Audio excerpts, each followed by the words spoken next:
Prinzessin Lilifee und der grosse Feenball. «Wo ist mein Baby?» ruft Clara und schaut ihre Freundin Cindy vorwurfsvoll an.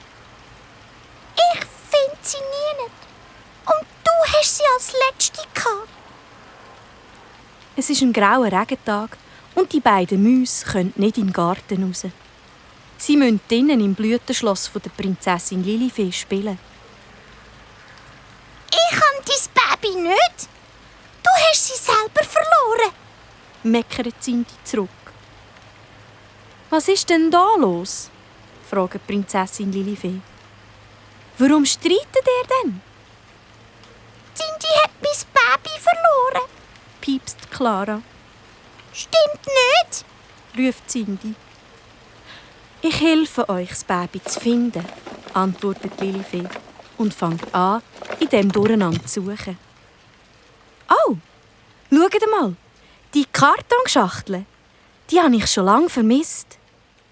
Da drin sind doch die Erinnerungen an unsere Abenteuer.» Lächelnd schaut Lilifee die Bilder von all ihren Freunden an, die sie bei ihren vielen Abenteuern gefunden hat. Sie nimmt auch ein Bild vom Eisprinzen Wladimir aus der Kiste. «Wie es ihm echt geht», flüstert sie mit glänzigen Augen.